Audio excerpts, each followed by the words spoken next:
ನಮಸ್ತೆ ಎಲ್ಲರಿಗೂ. ನಾನು ಇಂದು ನಮ್ಮ ಗ್ರಾಮದ ಸರ್ಕಾರಿ ಹಿರಿಯ ಪ್ರಾಥಮಿಕ ಪಾಠಶಾಲೆಯ ಮಕ್ಕಳಿಗೆ ಸಾಂಕ್ರಾಮಿಕ ರೋಗದ ಡೆಂಗ್ಯೂ, ಚಿಕನ್ಗುನ್ಯಾ, ಮಲೇರಿಯಾ ಜ್ವರಗಳು ಯಾವ ರೀತಿ ಹರಡುತ್ತವೆ ಹಾಗೂ ಅದನ್ನು ತಡೆಯಲು ಕೈಗೊಳ್ಳಬೇಕಾದ ಕ್ರಮಗಳ ಬಗ್ಗೆ ವಿವರಿಸಿದನು.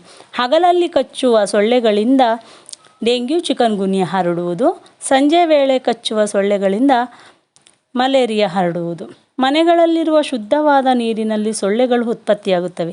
ಹಾಗೆಯೇ ಮಳೆಗಾಲವಾದ್ದರಿಂದ ಹೊರಾಂಗಣದಲ್ಲಿ ಘನತ್ಯಾಜ್ಯ ವಸ್ತುಗಳಾದ ಟೈರು, ಚಿಪ್ಪು, ಪ್ಲಾಸ್ಟಿಕ್ ಲೋಟ, ಒಳಕಲ್ಲು ಇತ್ಯಾದಿಗಳಲ್ಲಿಯೂ ಕೂಡ ನೀರು ಶೇಖರಣೆ ಆದಲ್ಲಿ ಸೊಳ್ಳೆಗಳ ಉತ್ಪತ್ತಿ ಹೆಚ್ಚಾಗಿ ಗ್ರಾಮಸ್ಥರು ಜ್ವರದ ಬಾಧೆಗೆ ಗುರಿಯಾದಲ್ಲಿ ಆರ್ಥಿಕವಾಗಿ, ಮಾನಸಿಕವಾಗಿ, ಶಾರೀರಿಕವಾಗಿ ಅವರು ನಷ್ಟಪಡುತ್ತಾರೆ.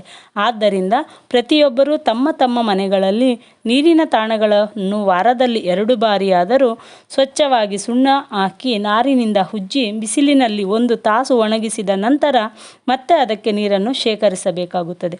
ಹಾಗೂ ಶೇಖರಿಸಿದ ತಾಣಗಳನ್ನು ಸದಾ ಮುಚ್ಚಿಟ್ಟಲ್ಲಿ ಸೊಳ್ಳೆಗಳ ಉತ್ಪತ್ತಿ ಕಡಿಮೆ ಮಾಡಬಹುದಾಗಿ ತಿಳಿಸಿಕೊಟ್ಟೆವು. ಹಾಗೆಯೇ ಹೊರಾಂಗಣದಲ್ಲಿ ನೀರು ನಿಂತಿದ್ದು ಕಂಡುಬಂದಲ್ಲಿ ಅದನ್ನು ತ್ಯಾಜ್ಯ ವಸ್ತುಗಳನ್ನು ಖಾಲಿ ಮಾಡುವುದು ಉತ್ತಮವೆಂದು ತಿಳಿಸಿಕೊಟ್ಟೆವು. ಮೈತುಂಬ ಇರುವ ಬಟ್ಟೆ ಧರಿಸುವುದು ಒಳ್ಳೆಯದು. ಸಾಯಂಕಾಲ ಮನೆ ಕಿಟಕಿ ಬಾಗಿಲು ಬೇಗ ಮುಚ್ಚುವುದು, ಬೇವಿನ ಸೊಪ್ಪು, ನೀಲಗಿರಿ ಸೊಪ್ಪು ಹೊಗೆ ಹಾಕುವುದು, ಸೊಳ್ಳೆ ಪರದೆ ಕಟ್ಟಿಕೊಳ್ಳುವುದು ಇನ್ನೂ ಮುಂತಾದ ಕ್ರಮಗಳನ್ನು ಕೈಗೊಳ್ಳಲು ಮಕ್ಕಳಿಗೆ ತಿಳಿಸಿಕೊಟ್ಟೆನು.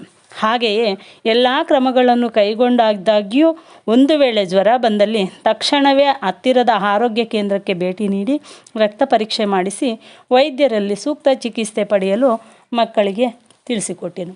ಧನ್ಯವಾದಗಳು.